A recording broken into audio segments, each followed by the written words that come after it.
Today on We Need to Talk, we have our final chat about meditation, self-actualization, and all that woo-woo crazy stuff.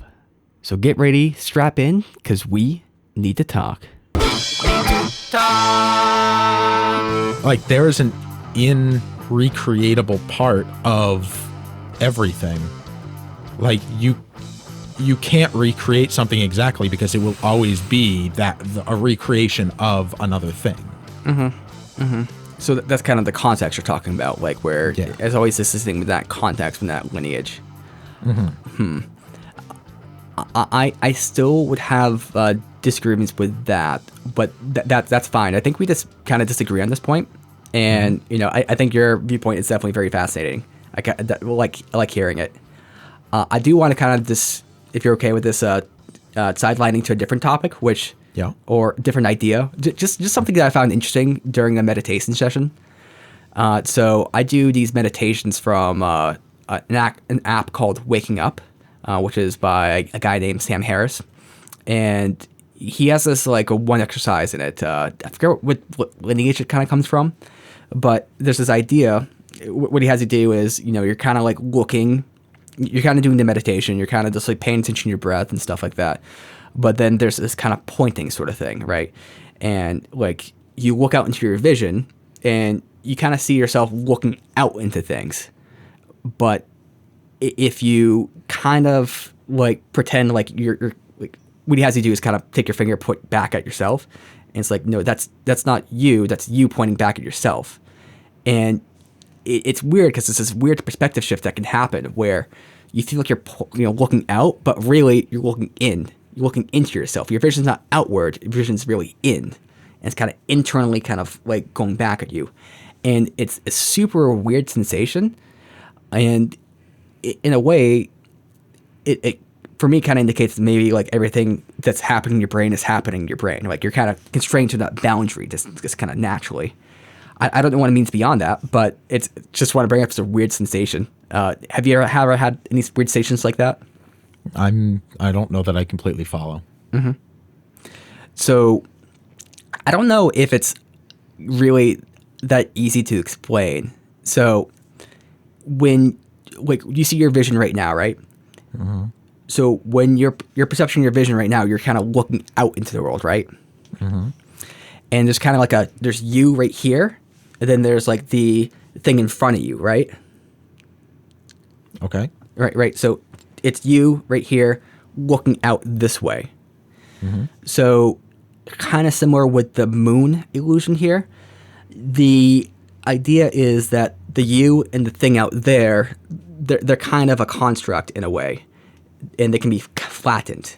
And really, it's not you looking out. There's no you there looking behind anything. It's just a thing in itself. And that thing, you can kind of like get that perception by imagining like that image is looking back into you. It's coming into you. It's not going out of you. There's no you right there. Essentially, when you take yourself out of the picture, it's just an image. And that image is just being perceived right into you. Okay. I'm not sure if that's going to make any sense, but I just wanted to bring it up as an interesting meditation realization sort of thing. Because that experience has changed my perception of a lot of things and how things operate. How? How? How does that change your perception? So I don't want to repeat myself necessarily, but it's you see yourself as doing things outwardly, but things are happening internally. Like it's almost like the abyss sort of thing. The abyss looks back into you. It's kind of a reflection. You're looking out at the world and you think you're seeing the things, but you're really seeing a reflection of yourself. You kind of see what reflects back at you. And I feel like I'm getting super woo-woo here. And I think this is the issue with kind of describe issue with trying to describe experiences, right? Because experiences are just not very easy to describe if they're kind of in this weird realm of perception. But it's like you think about yourself.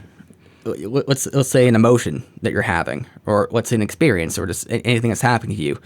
Like you kind of see yourself as kind of like acting out to that thing, but really it's kind of acting into you.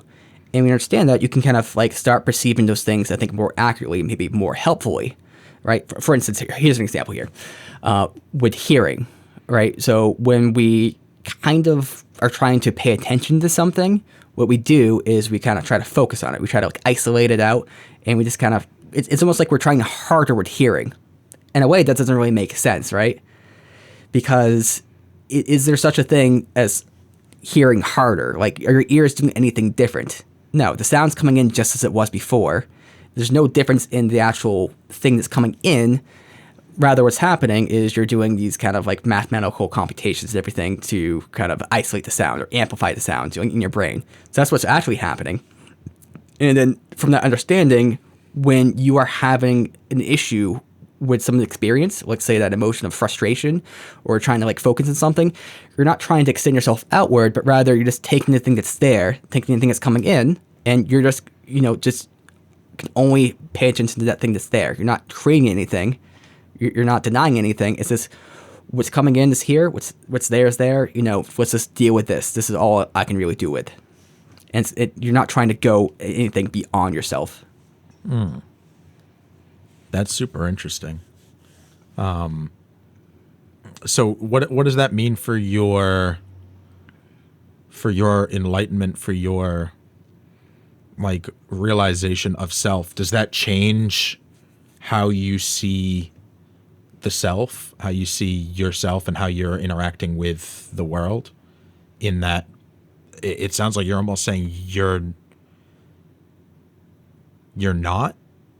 It's interacting with you. Well, so the self is kind of maybe a little bit separate in some ways. So your perception and yourself are kind of the same thing. Like you are your perception, and your perception is kind of yourself. And you can get into some like weird territory where, you don't want to necessarily take ownership of everything that happens. That's not what I'm saying here. But everything that happens is happening in that container of perception. You can't really escape that. And at least as far as the self goes, like we think about all these times where we generate thoughts and we kind of say, I generated that thought, or this is what I'm doing. And a lot of times it's more just happening, right? Like half the thoughts you have that just kind of appear out of nowhere. And a lot of things that you do, they're not like really you doing anything. It's just kind of like a reaction. It's kind of happening.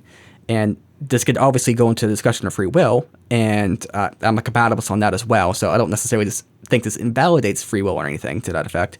But what I do think it does, it kind of makes what is actually happening a bit more confusing, where you, like the self that you think is there, it's not this monolithic sort of thing there. Rather, it's response to other things, and there's things that are happening internally. You can kind of focus that perception onto yourself, that level of attention. But who you actually are is a bit more nuanced. It's kind of like a collection of different things, and you are kind of that container itself. I mean, it almost sounds like you're saying that some people are drawing a line between their conscious self and their unconscious self. Because you could say that the stuff that just like pops into your head or happens without you actively making it happen, like you're saying are you saying that's part of yourself or it's not? Because it almost sounded like you were saying it's not, but I would obviously say that it is. Repeat that one more time. It's the unconscious and conscious. Was that the question? Yeah. Yeah, they're both the same thing, right? Yeah. The conscious mind is just more expletive, right? It's more like in the form of words or the form of this like easily comprehensible, or really what it is just kind of crosses like the cognitive part of the brains. Whereas you have the other parts, other things that are happening that are, say, unconscious, that are just not happening to those conscious parts of your brain. But they're all the same thing. Like, you're kind of one thing in itself, and all that thing is just anything that has to do with experience. Like, you're kind of the experience in itself. There's no person who's experiencing the thing out there. Rather, you are that thing. Mm-hmm. This kind of reminds me, and this may be a bit off where we're at, but of a conceptualization that once I like actually put it into practice and into my like active cognition became a game changer for me. And that's that how people react, how people speak to you, how people treat you is a reflection of them, not of you, and vice versa.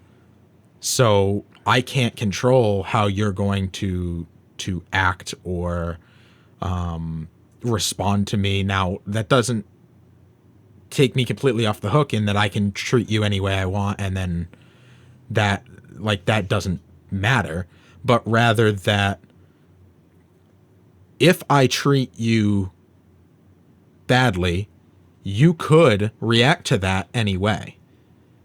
You could still choose to be nice. You could choose to be a dick. You could choose to have no reaction at all. But that's a reflection of you, and realistically means nothing to me myself, like to how I acted. So in a way, like whatever I do is kind of irrelevant in the sense of how other people are going to respond. Now, obviously, that's not completely true because not all people. That's only true for people who are like actively thinking about how they're reacting to things, and some people don't do that, and all they do is rebound. So if I'm a jerk to you, they rebound it back, and that's how a lot of people live their life, is as a trampoline. And I don't think that that there's no right or wrong way there, but I think that is more of a reflection of them, not you.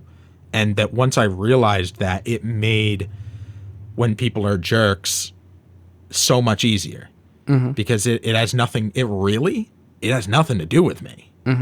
It has everything to do with them, and it shouldn't become a part of me because somebody else is acting a certain way. It's almost kind of like you are giving, how do you put this? You're giving this person full, I don't want to say full responsibility, but let's say this, for lack of a better phrase, like full responsibility for themselves. Like, Yeah. And I know I've kind of had issues with letting go of that to some effect, because like sometimes like I have felt like I have to control someone's reaction, usually for a better reason. Like maybe something bad happens and I don't want that person to feel bad, so I feel like I have to like kind of stop them from feeling bad, or kind of stop them from getting angry or something like that. But really, that's not really being respectful of this person, because this person has their own kind of world and stuff, right? And like for me, I think I was more trying to protect other people. For I think yourself, you were maybe being confused about your interactions with people and why it was going a certain way. Like what did I do? And kind of this, leaving this person, this person's just a thing in themselves, and they can act how they want, and that's fine. And it's kind of an acceptance with that, and also kind of a respect, I would say, because I think it's a little bit, I don't say narcissistic, but a little bit presumptuous to think that you're the reason why everyone acts a certain way. It's selfish. You're claiming agency over everybody in the world. Oh, they acted that way because I did that. Like, no, 99% of everything in the world has zero to do with you. Even things you're directly interacting with, it has nothing to do with you. And the moment that you realize that, and it both strips you of the responsibility of everybody else in the world, and it gives you absolute agency over yourself. And I think that is extremely important for people to be able to let go of the selfishness of owning everything and take on the responsibility of owning you. And I think that's super powerful. And it completely changed my way of acting, of interfacing with the world, of feeling responsible and guilty and all of these negative emotions about other people and how they were perceiving me, because it doesn't have to do with me most of the time. That is a little bit something people say when they, like, biggest thing they could do, or they would do, is when they get, if they could change anything of their life, they would stop caring what people thought, like when they're younger, because that's a big thing. For you, I think it's extending a little bit further. I mean, if you feel comfortable, is there any, like, maybe instances, or say make-believe instances, that you could describe of like how you would have acted prior to this realization to like after, just to get a full picture? Yeah, I mean, even like, let's take something super simple and obvious that I think is relatable to most people. You're in a situation, in a business situation where you're facing a customer and the customer is yelling at you. Like, I would internalize that and I would take that on to me, even if I know, this had nothing to do with me. Like, I would internalize that, and a lot of times I would rebound that back. You're treating me badly, so I'm going to treat you badly. And I would, if they start calling me names, I would be like, oh, wow, this is a reflection of me. And it would just generate a lot of negativity and kind of continue that negativity and let it become me. And now it's more of you're feeling a certain way and you like, this is how you are and what you're projecting. And it's completely independent of me and realistically has nothing to do with me.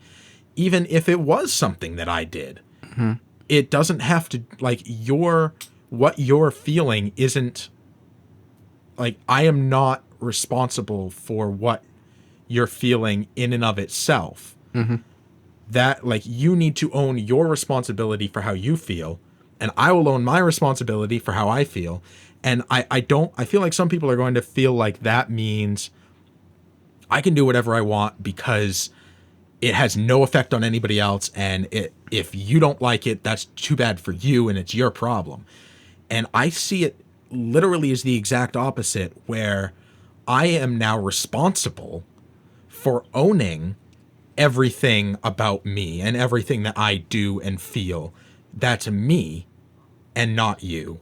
And it's made me come to the opposite conclusion that I think people who aren't thinking the same way as me in this regard would think it comes to. I think it gives you true agency and really makes you truly responsible for yourself versus saying, oh, now I have no responsibility. I think the big portion of that is, if I'm not wrong, you're taking that standard, you have the standard for other people, right? They're responsible for how they feel, and, they have certain conduct that might be good or bad. There's probably some sort of judgment there as to, like, what they're doing, right?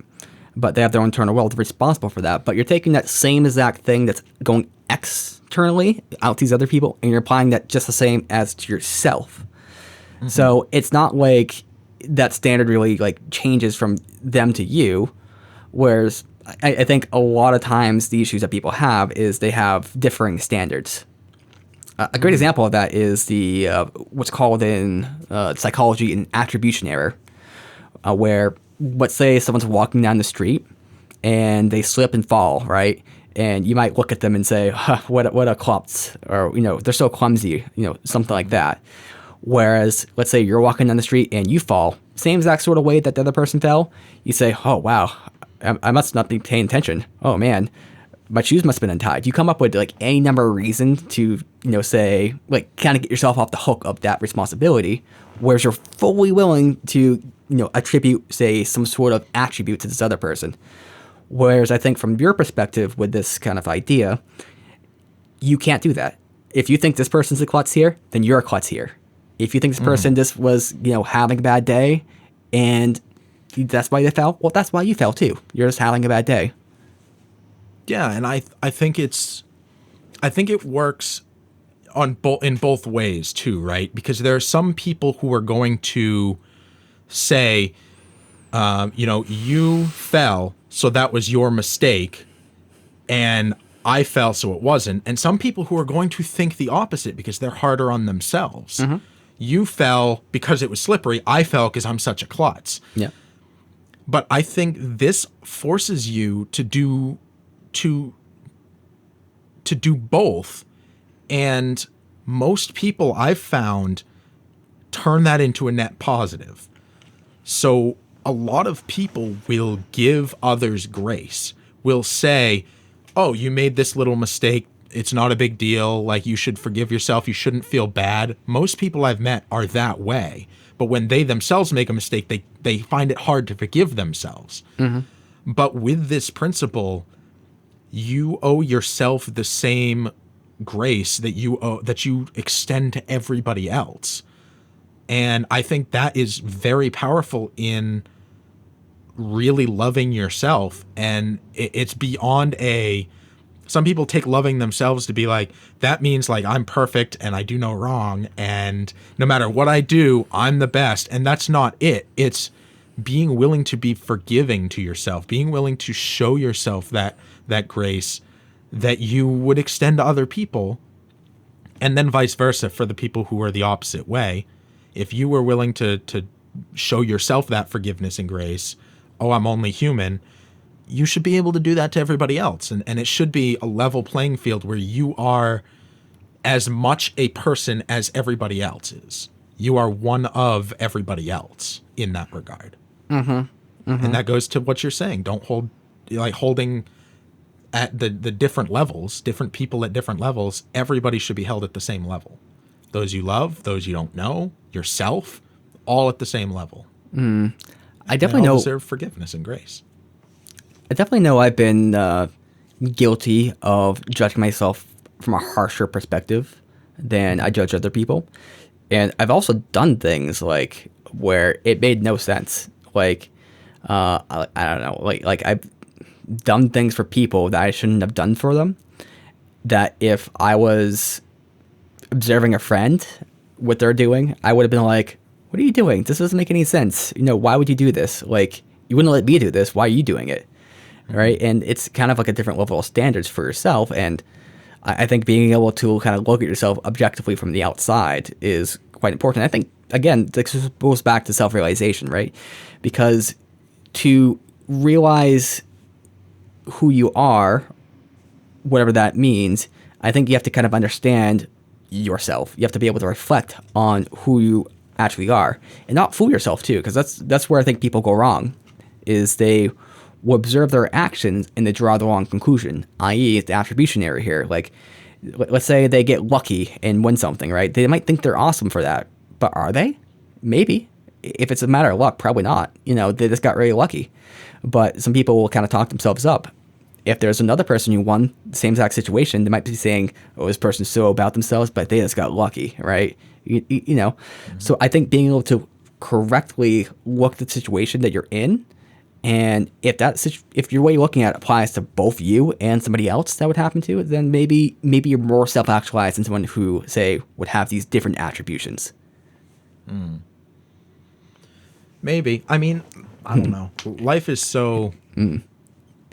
It's so ethereal. It's hard to say. Like, it feels pretentious to even say, like, oh, somebody else is more self-actualized than somebody else. That just feels wrong in and of itself. Because, you know, I don't think that there's any standard. I don't think there's any... I don't even know that there are metrics for that type of thing. I think there are. And this probably would be somewhere where we disagree, but I think some people just don't reflect at all. They don't think at all about their actions. And they're just like a stack of projection, right? It's just like a huge pancake. Like, nothing's ever their fault. They're always blaming other people for it. They get angry and they start yelling for no reason, and it's because something happened to them at work.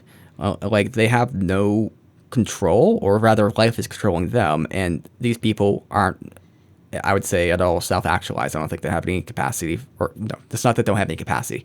They, in the moment, they don't really have any way of getting out of that loop. And I think a lot of this is a muscle. It's not like you just like have it or you don't. You know, you build up over time by, you know, continually self-reflecting. And I'm going to say that people who are less self-actualized are probably going to act worse than people who would, just because they're not going to have an accurate perception of what's going on. They're going to think they're being awesome or they're a great person when maybe they're being a complete douche. I think you need like real reflection and real understanding of what you're actually doing, and how you might be tricking yourself is probably the most important thing to really understand who you actually are. Maybe. I don't know. I'll have to think on that a lot more, because I think there's also something to perception equals reality. So I don't know. I'll have to think on that a bit. I am like 100% okay with placebos. I think placebos are very, very powerful, but I think you'd also like admit a little bit it's a placebo. Like if someone, kind of gets high on themselves, saying I'm great and everything, and this allows them to do like fucking great stuff, that's amazing. They shouldn't stop. Like there's no reason for them to stop. But also they have to like kind of like be like, this is what I need to get myself going, right? This is kind of like war chant, right? I don't know that I can agree that knowing that makes any difference. Mm-hmm. I don't know. Like I said, I'll definitely have to think on that. I think I've hit the wall on being able to perpetuate that, because I think I agree, but there's something that I haven't explored well enough to fully say, yes, I agree or disagree with you. Yeah. And I'm just very willing just to throw out random ideas and just like to say it very, very strongly, like, I absolutely believe this until I contradict myself like 2 seconds later. I mean, this is what I do. And it's my job to point that out. Well, I think we'll probably be wrapping up here in a moment. Any other topics you could think of before we end this? No. I mean, I would love to hear what other people feel on this subject. I'm always like, I'm really hungry to get some feedback from people who listen. I know it's an extra step to try and take everything you're thinking and put it down, and B, actually put it down and send it out. But I would be really interested to understand how other people view actualization, and maybe some of these things like some of these realizations that other people have come to that have made their life feel more powerful and strong. Be that Facebook, Twitter, Discord, in a review of our podcast, whatever way you want to reach out. I would love to hear from anybody, and have the Abyss speak back to me a bit. And, if you have super strong views and you think you can mitigate them, hey, let us know. This stuff is very interesting, and I don't think people get enough of a chance to really discuss their views on the life. Mm-hmm. I think people tend to be very, very like overly critical, or they don't let people explore these ideas like in a conversation. Mm-hmm. So if you have some interesting ideas and you want to discuss them here, I think that might be for an interesting podcast. So long as you're not like super crazy. I don't know. Like if you start talking about how the meaning of life is maybe to like point your butthole at the sun and it radiates energy or something like that, that's maybe a little bit too weird for us, but That's my favorite Ozzy Osbourne song. It's the sequel to Bark at the Moon. It's Fart at the Sun.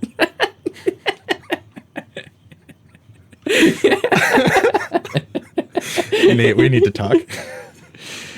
Fart at the sun.